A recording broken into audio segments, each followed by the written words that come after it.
Eh, saya ingin memberikan jawaban umum dulu buat semua ya. Yang pertama saya perlu menjelaskan bahwa PKS ini kalau dibedah DNA-nya itu Indonesia, bukan Mesir.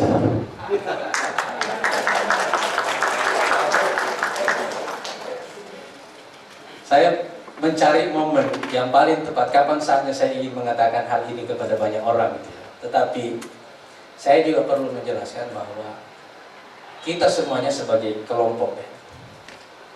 Kelompok-kelompok kecil yang menyatu dalam satu ikatan yang lebih besar. Biasanya punya kekhawatiran yang sama. Kecemasan tentang apakah identitas kita ini akan bertahan atau akan hilang. Identitas kecil ini apakah akan hilang dalam sebuah identitas yang lebih besar. Sebagian orang bereaksi dengan cara yang negatif. Dia memprotek identitasnya secara sangat ketat dan tidak mau lebur dalam identitas yang besar. Tapi sebagian orang memaksakan identitasnya untuk menjadi identitas yang besar itu tadi. Saya juga mendapatkan pertanyaan yang sama, misalnya pernah diundang oleh Persatuan Gereja Indonesia itu. Kita ini khawatir Pak kalau suatu waktu PKS memimpin, kita ini mau diapain sebagai minoritas. Ini serius, yang hadir semua para pendeta dari seluruh Indonesia. Saya bilang kita ini kumpulan orang baik-baik. Kalau kita berdebat tentang agama kita masing-masing, insya Allah kita tidak akan menemukan banyak perbedaan. Tapi yang membuat kita ini berbeda adalah ada orang yang bikin perang di seberang sana. Terus mereka nanya kepada kita, ini agama, apa jawabannya terhadap konflik itu? Jadi saya cerita bahwa dulu saya pernah diundang oleh Menteri Luar Negeri, diskusi terbatas cuma dengan beliau sendiri di salah satu negara tetangga kita. Begitu ketemu, pertanyaan pertamanya adalah apa konsep Anda tentang perdamaian? Saya bilang, pertanyaan ini salah. Dia juga kaget, dia bilang, kenapa Anda bilang salah? Saya bilang, mestinya Anda bertanya kepada saya begini, apa masa depan industri militer di dunia? Yang butuh perang itu adalah industri militer. Sebab itu pasar buat mereka. Agama tidak perlu perang. Agama tidak laku dengan adanya perang. Tapi industri militer tidak akan laku kalau tidak ada perang. Dan pertanyaan besar bagi industri militer di Barat, setelah Uni Soviet runtuh, tidak ada lagi perang. Sehingga tidak ada alasan untuk mempertahankan industri ini. Tapi kalau ditutup, ini akan menciptakan pengangguran. Karena itu kita perlu musuh artifisial. Ya, dan musuh artifisial itu namanya teroris. Jadi saya bisa mengatakan bahwa isu ini basically adalah bisnis itu. Bukan isu agama. Cuma orang-orang ini pintar. Dia bikin perang di mana-mana. Habis itu dia tanya, datang kepada ustadz, datang kepada pendeta, apa jawaban agama untuk perang ini? Saya bilang sama mereka lain kali kalau ditanya jangan dijawab. Yang bikin perang yang harus menyelesaikannya. Jangan kita yang gak terlibat dalam urusan itu ditanya macam-macam. Gak ada urusan kita sama perang itu. Saya kira inilah yang menjelaskan kenapa perang global melawan terorisme itu gagal. Karena pada dasarnya memang ini musuh artifisial. Tidak ada bobotnya sama sekali. Apalagi sampai pada tingkat mempertahankan industri militer besar-besaran itu tadi.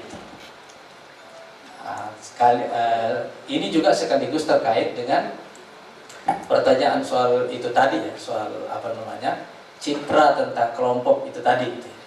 Saya beruntung di PKS ini karena latar belakang pendidikan saya agak bagus itu. Waktu SD saya dulu di Ambon, saya sekolah di sekolah Katolik.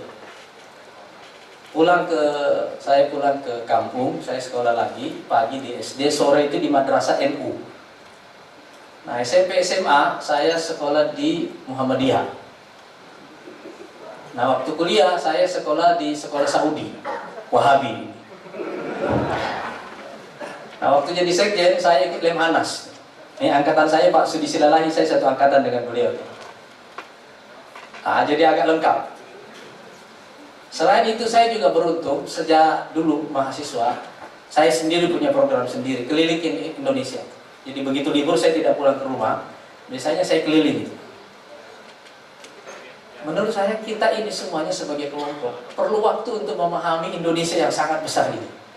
Saya punya cerita waktu tahun 86 datang pertama kali ke Jakarta. Hari pertama kita kenalan, sekolah Saudi ini mahasiswanya semuanya direkrut dari alumni pesantren. Kita kenalan, setelah nyebut nama, ada satu orang mahasiswa dari Jawa tanya saya, Mas Anies dari mana? Saya bilang dari Makassar. Dia diam sejenak terus tanya begini, dari Jakarta ke Makassar pakai kereta berapa jam ya?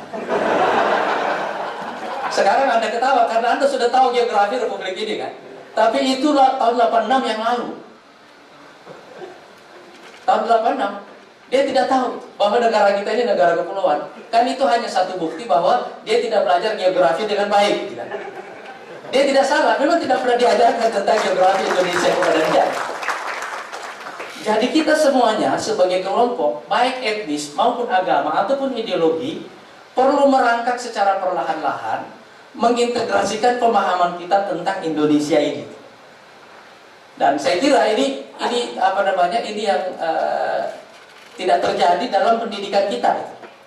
Begitu juga menurut saya adalah bukan hanya pelajaran geografi yang buruk yang diajarkan di sekolah dengan baik, padahal mestinya menurut saya kalau pelajaran geografi itu diajarkan dengan baik di sekolah, mestinya pelajaran ini bisa membuat kita itu mempunyai kemampuan berpikir pemetaan.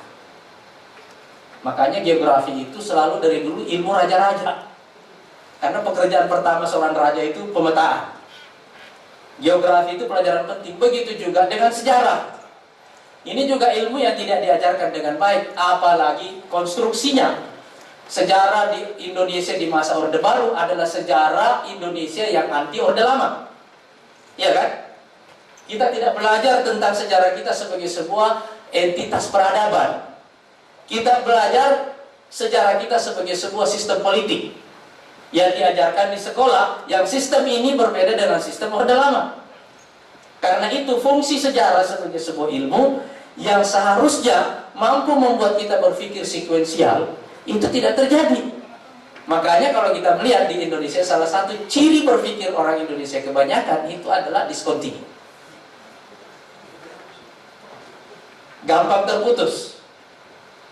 Karena ini masalah, kemampuan berpikir time seriesnya itu rendah.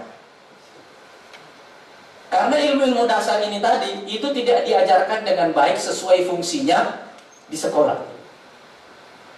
Dan karena itu saya sekaligus ingin menjawab keseluruhan dulu ya. Jika ada satu agenda penting yang mau saya bocorkan di sini, itu adalah reformasi pendidikan.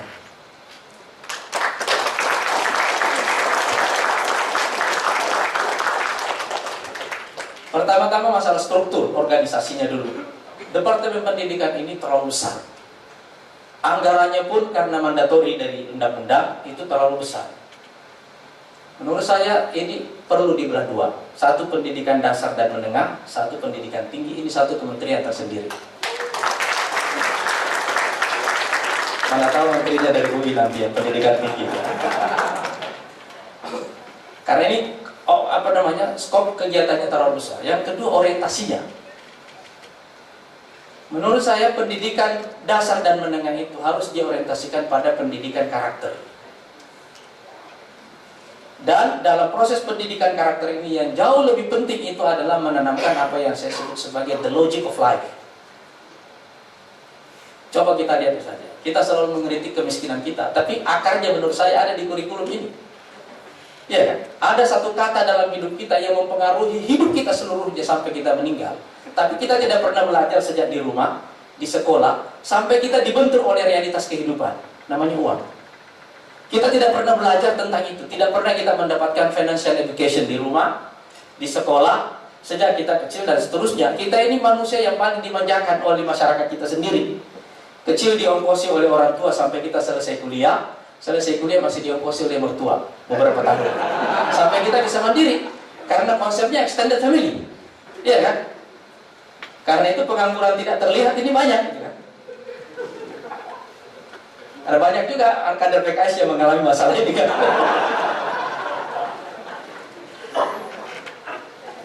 Tapi coba perhatikan, ini kan masalah logika hidup.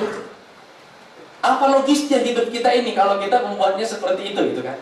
Kelihatan tidak ada masalah, tetapi kemudian kita melihat bahwa struktur sosial kita itu extended family seperti di struktur keluarga kita ini, itu memang mempengaruhi dalam hal nilai orang per orang menjadi rendah karena tidak dihitung sebab dia digabung dalam nilai keseluruhan dalam sebuah keluarga.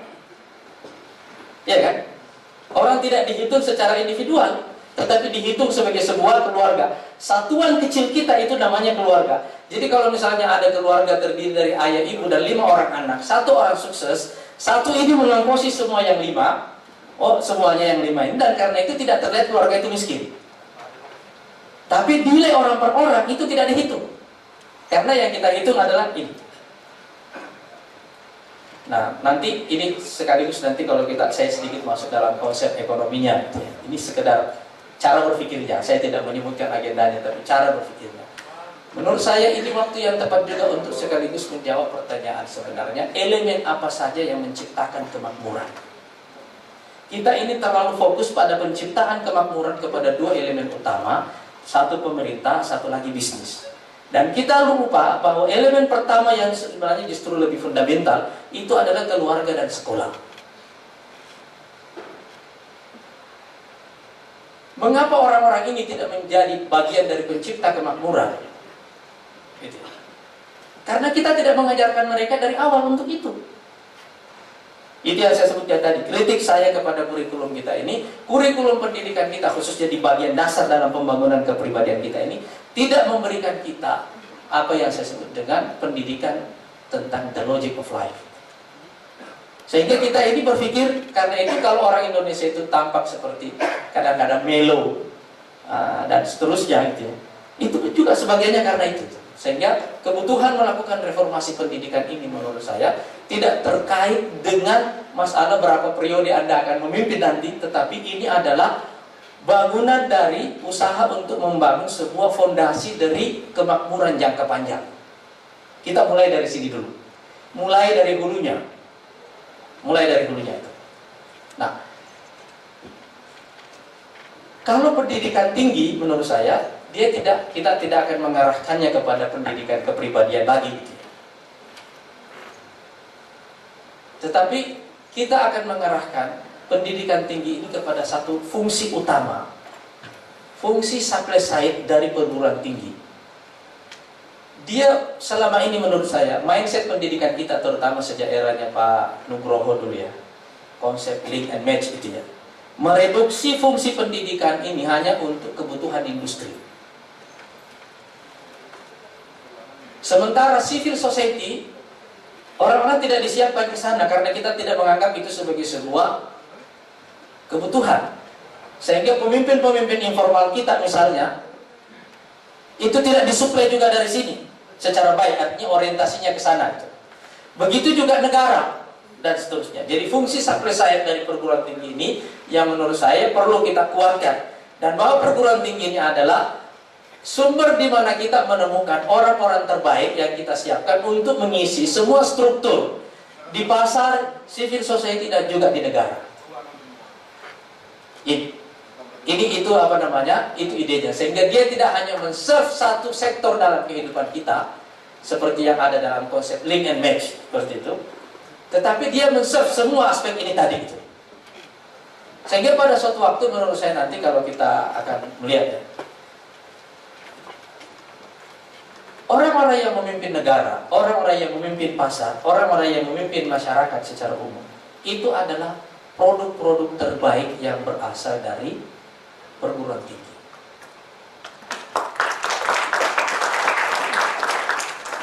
Makanya karena ini dua orientasinya sangat berbeda, struktur di dalam negaranya itu perlu dipisah, perlu dibelah dua, supaya kita ini apa namanya?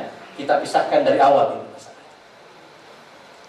Ini saya kira jawaban agak menyeluruh tadi terhadap itu sebenarnya. Sekarang kalau saya melangkah kepada pertanyaan kedua tentang kira-kira model Indonesia ke depan yang Anda bayangkan ini seperti apa? Saya ingin menjawabnya dari pertanyaan dari analisis kecil sedikit. Berapa banyak buku di Indonesia tentang manusia Indonesia? Hah?